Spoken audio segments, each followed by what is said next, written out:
Hey guys, welcome back. It's Christina. So today we're going to be talking about our very first breadcrumb. We're going to be talking about death. We're going to be talking about the concept of death and the letting go process. But don't worry, it's not as scary as it may sound or as we make death out to be. It's all good. It's not going to be that bad. Today we're going to be focusing on death of on an internal level, on the inside, versus like a physical death or the death of somebody. Okay. So I just wanted to note that before we get into it. So, what comes to mind when I say the word death? Brings up emotions for us, brings up thoughts and a lot of uncomfortableness, I would assume.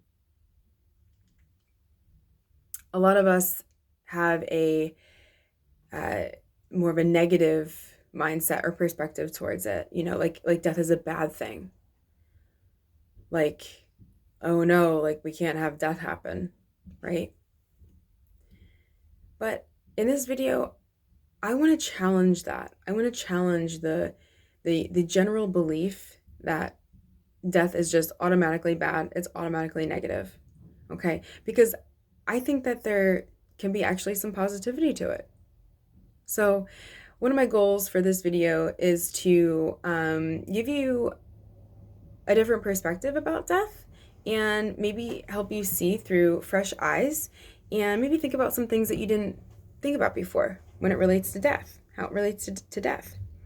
So, what is death? Like, what is it?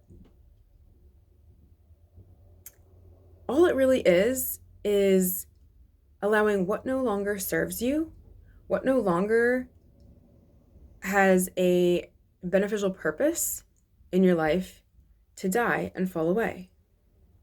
That's all it is. It's just letting the old fall away so that the new can come in. And we're going to talk about why death is important, how does it fit into the healing journey, how to let stuff go, when do you know it's time to let stuff go. I'm going to give you some tips for navigating through the process because it can be very challenging, it can be very uncomfortable. So the tips are crucial for knowing how to get through those challenges. And along the way, I'm going to also give you some of my personal examples that have come up with things that I've realized that I needed to let go of on my healing journey so far. Okay. So first off, why death? Like why let go? Well, first of all, it's natural, right? It's natural.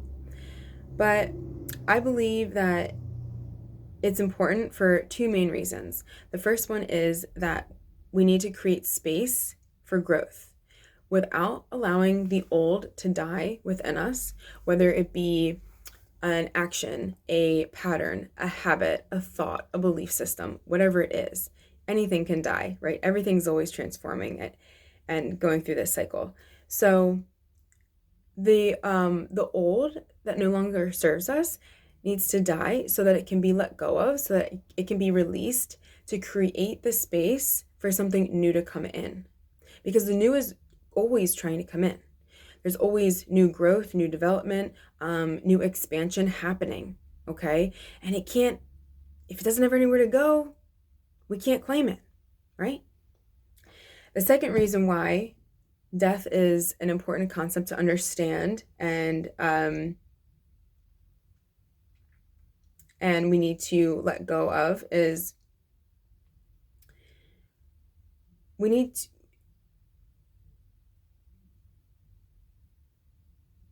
the death of what no longer serves us helps us to discover who we truly are. Because we think we know who we are. We've always done things this way, like this is who I am. And to a degree, like that's true. But once we start to get rid of and release all of like the dead stuff that actually isn't us and that actually isn't you, you would be amazed at what you find underneath those layers. You might think you've maybe always labeled yourself a certain way, because that's who people told you you were. That's who your parents told you you were. That's who you, in turn, viewed yourself as. And turns out that if you actually dive into some of these things and actually like ask the questions, it's like, is that who I really am? Is that who I want to be? A lot of times the answer is no. A lot of times as you peel away those layers, you're going to find stuff, you're going to have epiphanies about who you are on a deeper level, on a soul level, what your truth is, who you are authentically. Okay? So, well, you can't have death without life, right? Life and death is part of the natural life cycle. And I don't know about you, but I realized that I had one misunderstanding about death I had was that, okay, something's born, and then it lives a while, does its thing, and then it dies. And then that's the end of it. That's the end of everything. But then I realized that, well, no, like death and life is a cycle. It's the natural life cycle, right? It says it in the name, it's a cycle. Um, but for some reason, like I've always thought, I guess, more linearly, and um, reminding myself, coming back to that idea that it truly is a cycle. You cannot have death without life. You cannot have life without death. So it's a constant cycle. Something cannot be born unless something else dies first, right? So you can't have one without the other. That's how it works. It's a continuous cycle. It also creates balance. Life and death creates balance, and that's what this world and that's what life is all about. Having that balance, right? You can't have the light without the dark.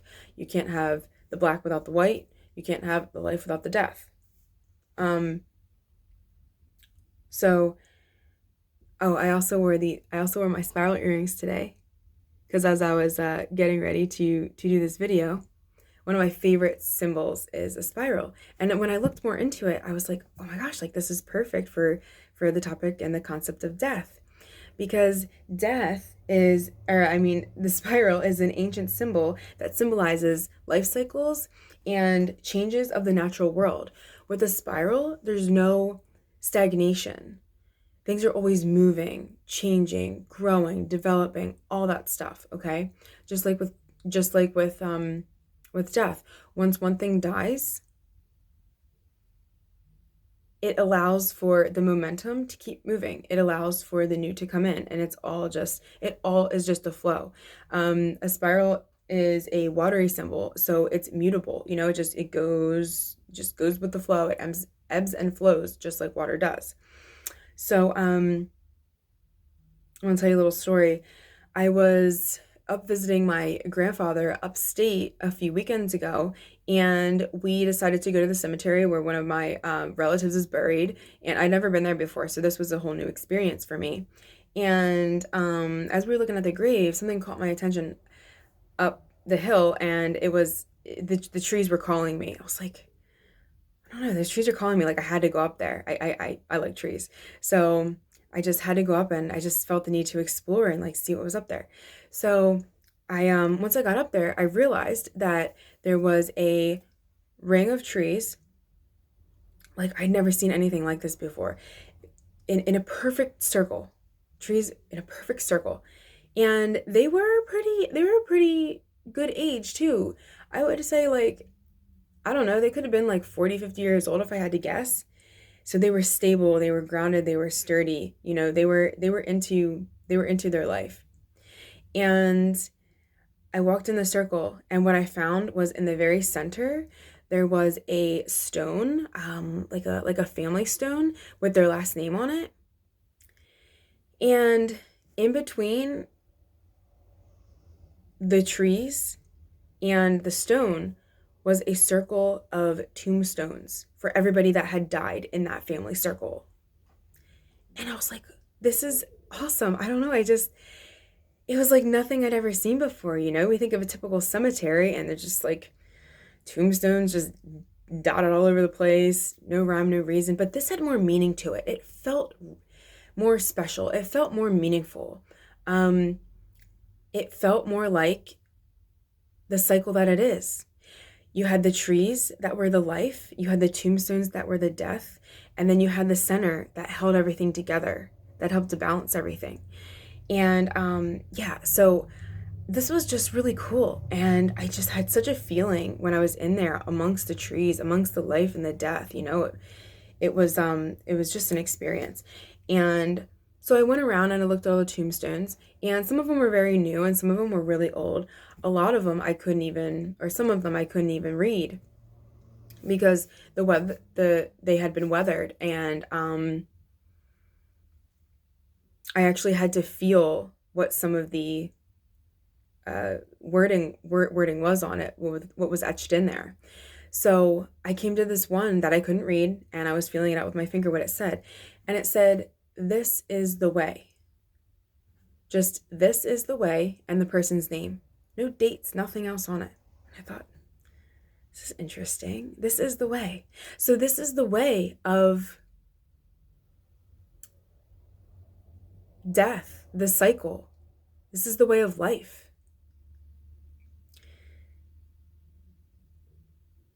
And yeah, what an interesting thing to have on a tombstone and nothing else, right?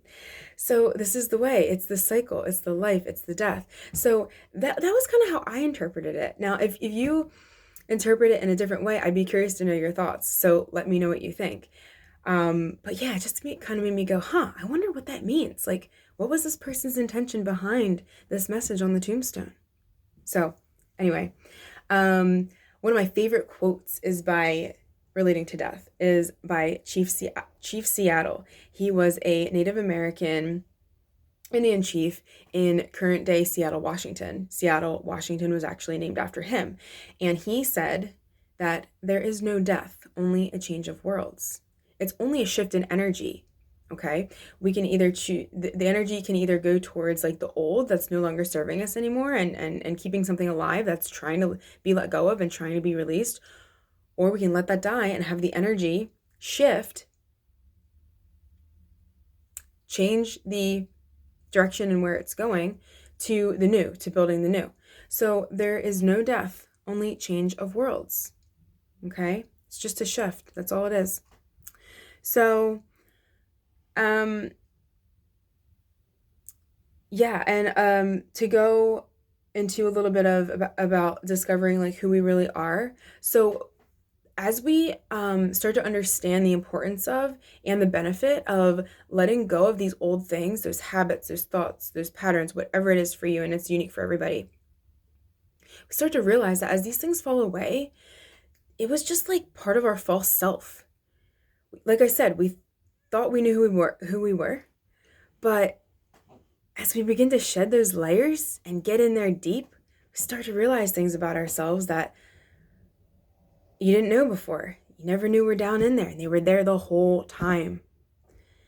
And you're discovering more of your power, more of your authenticity, more of your truth, okay? We came here to live our truth. We came into this world, into this earth experience, and into this body to speak our truth, to act in alignment with who we really are, who we authentically are. So how do we discover that? By letting the old die, by releasing what no longer serves us. Your truth wants to come out and play, okay? That's what we came here for. We came to this playground to have fun and enjoy ourselves along with the truth of other people. It's supposed to be fun. This life is supposed to be fun. So we have to figure out, we don't have to, but if we figure out who we truly are, that's where we're going to be in our purest power, be our truest selves, and be able to tap into our authentic happiness. And that's what life is all about: being happy, joy, having freedom, all that good stuff, right? So how do we go about figuring out what we need to let go of and release? Well, chances are you probably already know. Maybe a few things have come up for you already as I've been talking here. So the first step is to be honest with yourself. what is being called up to the surface to asking for you to let go of, asking for you to replace it with something new and something better and something new that wants to come in. The new and the growth and the expansion is always happening. It's, are we going to continue to hold ourselves back from it, or are we going to make the decision to step towards it, to, step out of that comfort zone and take the risk to move towards it while we let the old to fall away?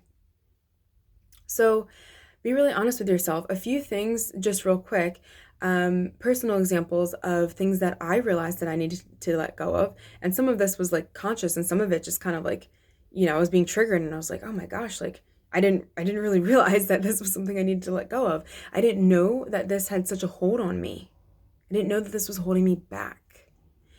So I have been working on letting go of not having boundaries. Boundaries are super important so that you can protect your own energy. And there needs to be some sort of boundary between you and another person, and your needs and their needs. So another thing that I let go of recently over the past year was not putting myself first. It's important to put yourself first, not because you're trying to be selfish or for for like bad reasons, but you need to put yourself first because you have to fill up your own cup before you truly have anything to give to someone else. If you're trying to pour from an empty cup, yeah, good luck with that. How's that working out for you? Hasn't been working out for me. My whole life I've been trying to like pour from an empty cup, okay? You got to fill up that gas tank before you can have any fuel to burn. Can't just put a happy face sticker on the E and pretend that you're not filled up. Like, no, you gotta fill up your gas tank, fill up that cup before you can effectively want to help others. And yeah. So another thing that I realized that I needed to let go of is dependency on food and just substances, and certain substances in general.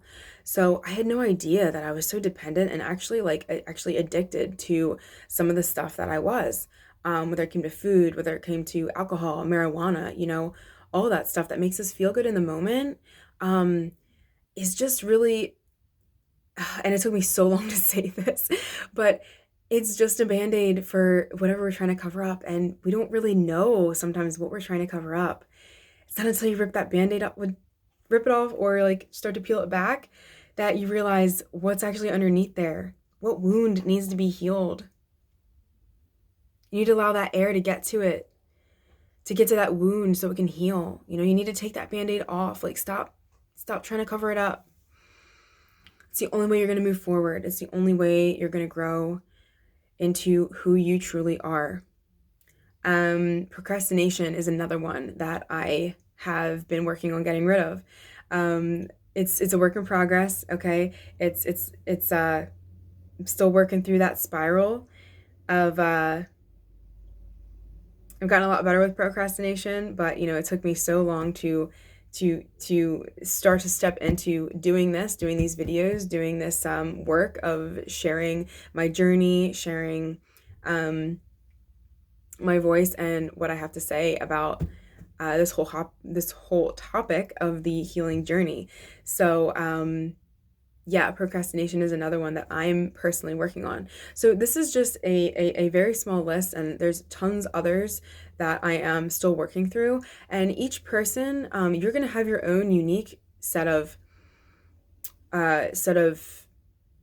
things that you are looking to get rid of. Everybody's different, and that's for a reason. We're all trying to work through our different things. So yeah. So once you understand what you need to get rid of, or what you would like to get rid of, and be open to change, you need to decide. You need to decide to take the risk, be open to change, be curious about what might be on the other side if you did decide to do something differently. Deciding is one of the most important things because, like, if you're wishy-washy, well, oh, well, like, maybe I'll do it, like, eventually, maybe I'll do it tomorrow, or, oh, maybe that'll be my New Year's resolution. Like, you have to decide. Is it a yes or is it a no? Are you ready to stop holding yourself back, or aren't you? And the choice is yours. There's no right or wrong answer, but it's just all about what you're wanting to do for yourself. And once you make that decision for yourself to move forward, not only are you going to be able to step into a better version of yourself and do something better for you, but it's going to be reflected also in your external world, in your families, in your relationships.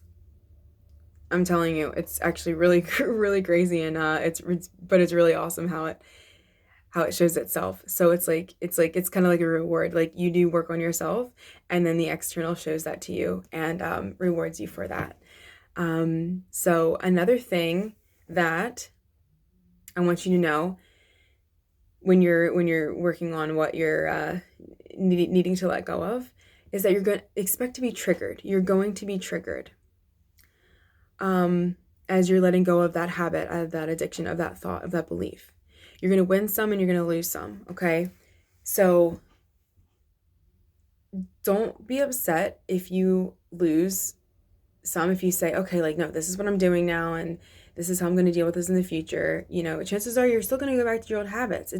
You're going to go back to your old comfort zone. It's normal. It's okay. Okay.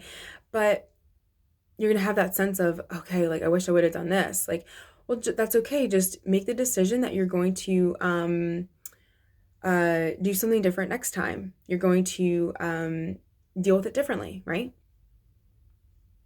So just be patient with yourself, and just know that you're going to be triggered, and you're going to keep continuing to be triggered. You're going to go through that spiral. The same thing's going to keep coming up and up and up in different ways, and to different degrees. You're going to keep being triggered until that piece or that part of your life is healed 100%.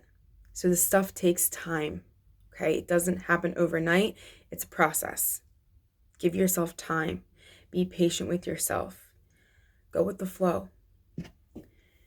So the whole letting go process can happen in different ways. And I came up with just a couple of ways that I observed from nature. Anything you'd ever want to know, anything you'd ever want to learn, just observe nature. It's all there already, A lot of times we're like searching for the answer. It's right in nature, just to observe. So one thing that we're take an obvious example with the trees. So when a tree is getting ready to not die, because the tree's always alive, a tree that has no leaves is just an illusion that it's dead. It's not really dead, right? It just has no leaves. It understands that it's ready for a new chapter. It's ready for a new phase in its life. And so it just appears differently. So when it goes with the natural seasons and it has to let go of its leaves, it drops its leaves one by one, right? It doesn't drop all of the leaves all at once. It drops gradually, because sometimes it would be too intense to just drop everything all at once. You need to let go layer by layer, leaf by leaf sometimes. If we look at a snake, this is a good example of a shedding happening all at once. It outgrows its skin, right? It understands and doesn't resist that the old has to be released. So it just sheds its skin all at once, and it's ready, and it's ready for that new skin to come in. Another example is a hermit crab. Hermit crab, when it outgrows its shell, it goes, okay, well, this is no longer serving me. No sense in trying to cram in here and trying to make myself fit. No, it understands that it needs to release that. It needs to find a new home. It literally up and leaves. Okay, so it needs to find a new home. It needs to find a new environment, whatever it might be. So yeah, so what do you decide what you need to let go of? Decide what you need to change. Have you guys ever seen that movie, The Butterfly Effect? It's a really good example of how one decision can change everything. Literally, one decision has the potential to change everything else around because everything's connected. So now I want to give you guys some tips on navigating through the change, through the letting go process. Once you've decided what you want to go ahead and commit to, that's when the real challenge starts. That's when the triggers happen. That's when you're going to need some reminders on what you can do to help ease the process and get through it, like, more smoothly and in a more comfortable way. So one of the most important things is taking a feminine approach to your journey. And all this means is that to be more gentle with yourself, relax more, give yourself permission to relax, be easy on yourself, tap into your creativity. Maybe you like to draw, or maybe you like to play music, or maybe you like to paint, or there's all kinds of different ways you can be creative. Try something new. You might be surprised at how much you like it, or you might even be good at it, okay? This was one that it took me a long time to do, but give yourself hugs. Like, literally, give yourself hugs. It's a good way to tap into your feminine energy, and these days, 2020, we are not getting enough hugs, I can tell you that. And, what a weird time, you can't, it's like, even when you do give somebody a hug, it's like you have that hesitation, you have that, oh my gosh, like, is this okay? You're not even getting the full effect of it, in my opinion. So give yourself hugs. It's actually super beneficial and a great way to tap into your feminine energy.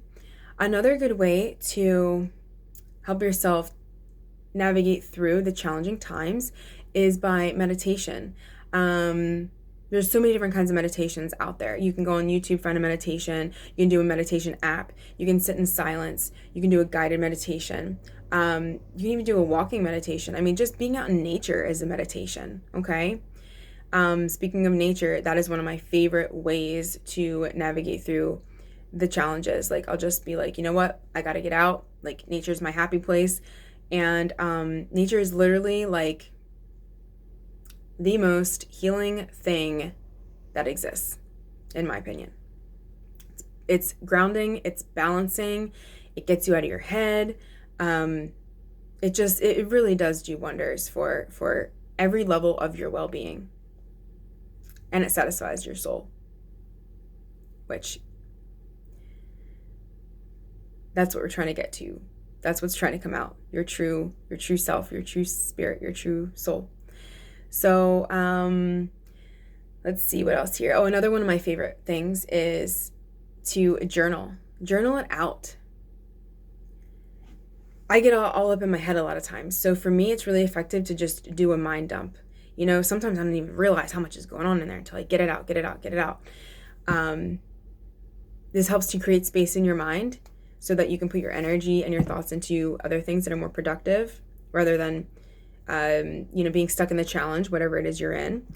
And journaling is one of the biggest things that I always suggest to people. I've been journaling for like over 10 years now, and it's been consistently over the past couple of years, and it's just, if you've never done it, I would recommend trying it.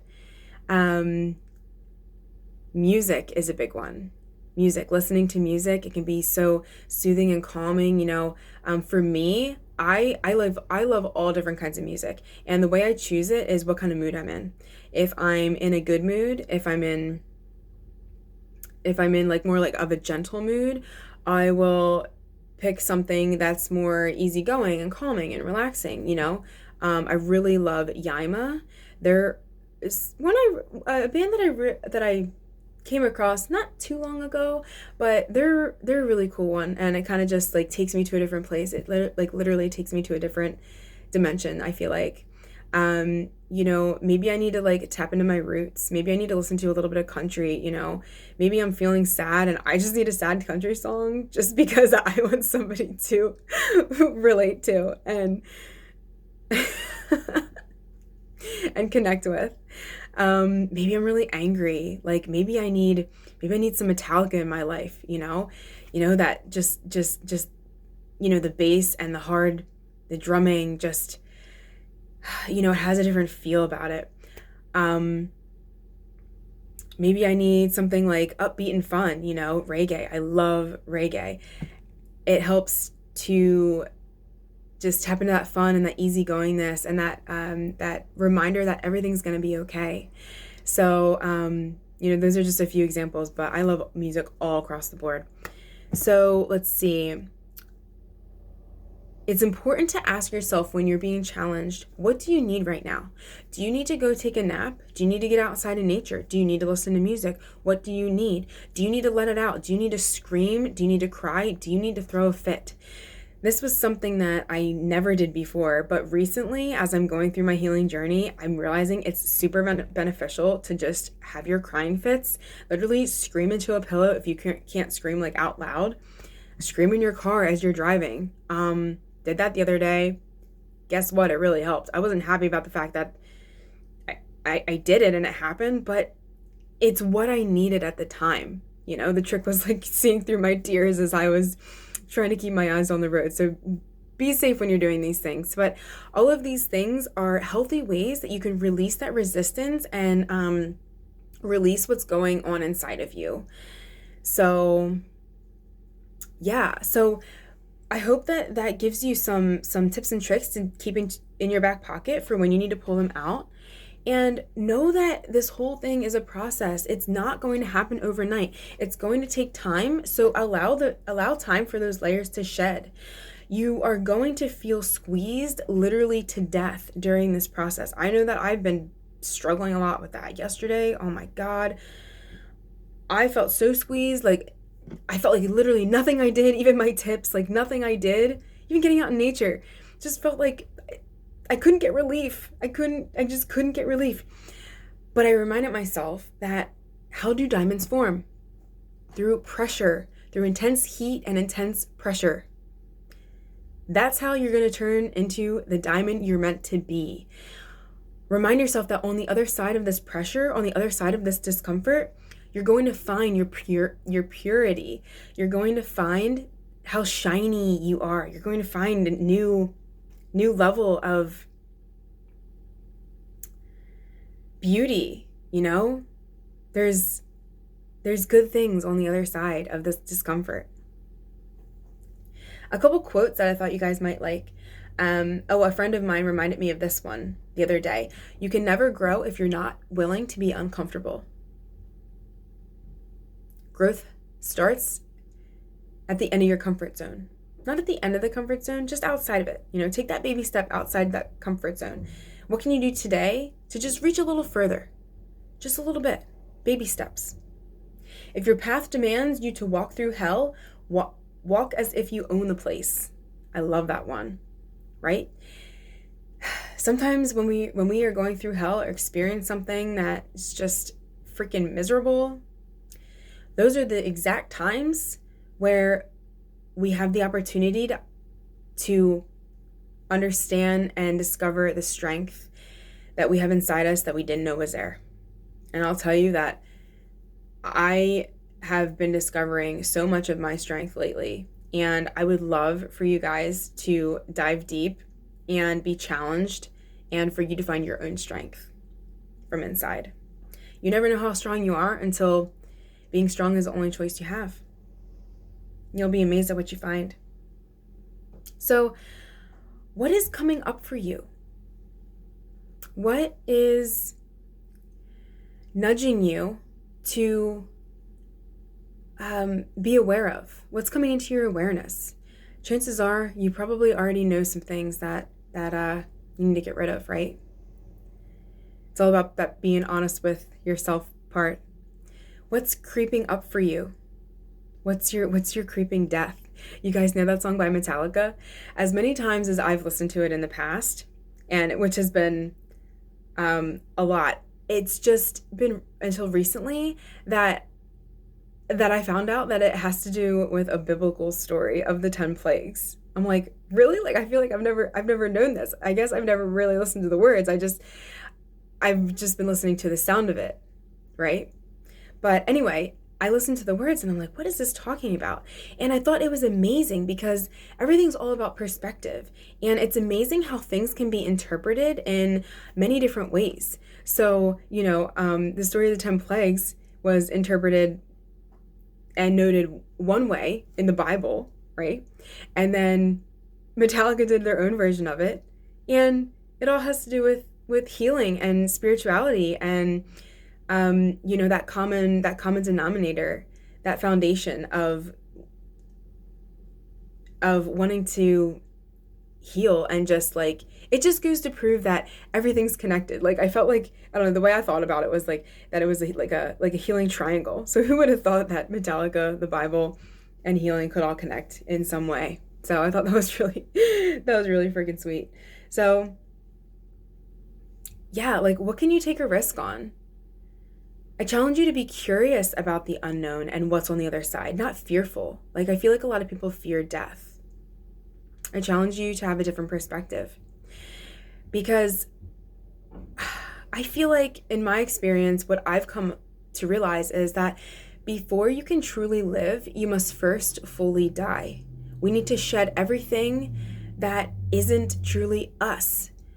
We need to shed our false labels, our false ideas of ourselves. Just, get rid of it. Take that first step so that we can truly live, because that's what we came here to do. We came here to truly live. We came here to play in this playground. We came here to play with everybody else, and through our authenticity with other people's truths too. So it doesn't matter how late you start either. It doesn't matter how old you are, how far down, it doesn't matter if you've been like smoking or drinking or had this mindset or this belief for like 40 years. Like it doesn't matter. Like you can still start today, because no matter how far we wander from ourselves, from our truth, we can always find our way back. And it's up to you to decide, are you willing to work on finding your way back now in this lifetime so that you can start to enjoy your truth in this body and this physicality, so that we can go and like I keep saying, play? Or are you going to decide to wait until you transition into non-physical, and you're going to find your true authenticity there too, but you're not going to be able, we're not going to have this earth to play on anymore. So yeah, so that's pretty much what I got for you guys today. Thank you so much for listening, and I hope that I gave you some good things to think about, and I hope I gave you some good tips and tricks that'll help you to navigate through whatever you're going to work on stepping towards to become your best self, your best version of yourself. So yeah, thank you for allowing me to get out of my comfort zone and practice sharing my voice with you. And as I practice living in my true authenticity, right? We're all on this journey together. We're all doing the work. I'd also like to mention, if you need help with anything at all, my email is going to be in the description below. Maybe you're being challenged. You don't know how to let something go, or you need another type of trick or tip or whatever it is. I just want you to know that I'm here to support you. So please reach out if you need me. I'd be more than happy to help. We're all in this together, okay? So thank you so much. Until next time, I hope you have a beautiful day, and do something happy today. Do something good for yourself. Namaste.